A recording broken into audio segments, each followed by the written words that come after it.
On to stage 2 of Paris-Nice. After Tim Merlier stormed to victory yesterday, this should be another one for the sprinters unless the wind picks up later in the day. There is a long, straight run into the finish line, although there is a bit of a twist in the final kilometre.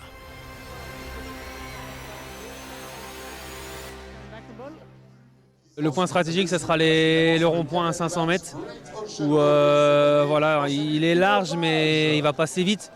Mais tout le monde ne passera pas vite dans ce rond-point, donc pareil, il faudra vraiment être à l'avant. Et donc voilà, avec Maïs, on va essayer de construire un beau sprint. We have the horsepower in the team to keep the pace high. We just need to see to be in front on the roundabout and then yeah, keep the pace again high enough to you can come from the back. Every stage you have pressure as sprinter, so yeah, it's still the same today. It can be really difficult to get it right, so it's a bit annoying to have this, what is it, 15 Ks full straight and then around about 500 meters from the finish. But yeah, we don't have the big train to go from 10 Ks to go, so we have to stay second line and then do what we do in the end. Stage 2 takes us from Bazainville to the magnificent Chateau de Fontainebleau. There are 2 small climbs along the way, while the bonus sprint once again comes late in the day, just 13k from the finish line. With plenty of exposed roads, the wind could also be a factor. Là directement, il n'y a pas tant de vent qui est annoncé, mais on connaît la région. On sait que voilà, ne serait-ce qu'une petite brise peut tendre le peloton, donc voilà, vigilance encore toute la journée. Et puis après on verra s'il y a des échelons ou pas.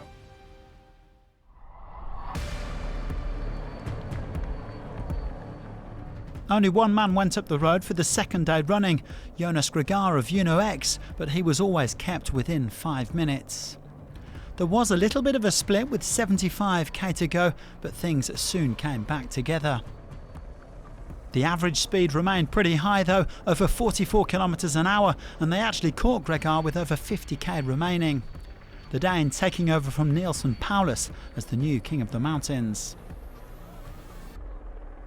One of the team leaders then went to ground, a nasty moment for Pierre Latour, who had started the day 5th overall. With some help from his teammates, Jeremy Cabot and Paul Orselin, he did make it back to the peloton, but he is bound to be feeling sore this evening.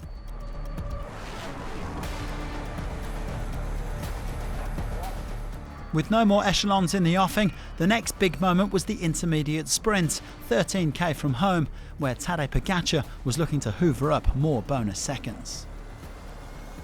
Here goes POGAČAR now, goes early on his wheel. It looks like Van Hooijdonk. Matthews getting set to fight. UAE leave a gap. Van Hooijdonk is unable to challenge Tadej POGAČAR. Matthews goes up on the left-hand side. POGAČAR takes another 6 bonus seconds. POGAČAR moving into the virtual lead, but would that be enough to take the yellow jersey at the end of the day? Well, that was down to the sprinters who were hurtling their way into Fontainebleau with a late crash and that pesky roundabout ending a few riders' hopes.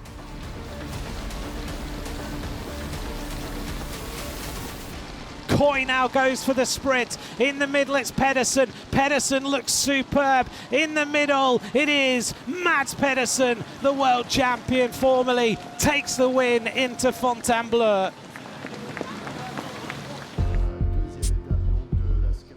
Mads Pedersen celebrating his second victory of the season after winning the individual time trial at Étoile de Bessèges a month ago.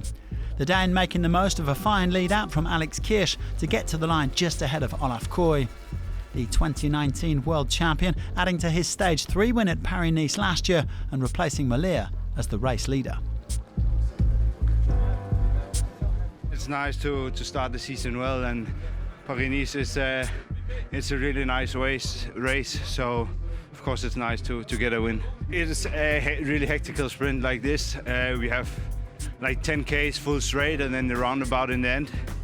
But the team did really well, keeping us out of problems, and yeah, Alex, he did a perfect lead out in the end, and Yeah, it was tight in the end, really close. So I'm happy that I got it. Pedersen winning ahead of Coy, Magnus Cort, Dan McClay and Lionel Taminio.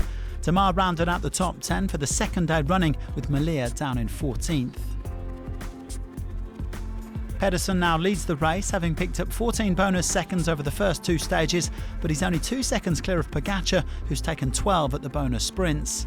The time gaps should really open up in tomorrow's team time trial. Pedersen also on top in the points classification. He is 5 ahead of Coy, who'll wear the green jersey on his behalf on Tuesday. Gregaard, the day's most aggressive rider, is our new king of the mountains with a total of 8 points. And POGAČAR still has a 6-second advantage in the youth classification, the 24-year-old leading from Coy and Marin van den Berg, who was 7th today. There's bound to be a big shake-up on Stage 3, the new look at team time trial, where Jonas Vingegaard and Jumbo-Visma will be looking to put significant time into POGAČAR and UAE Team Emirates. So do join us for that tomorrow, and thanks very much for watching.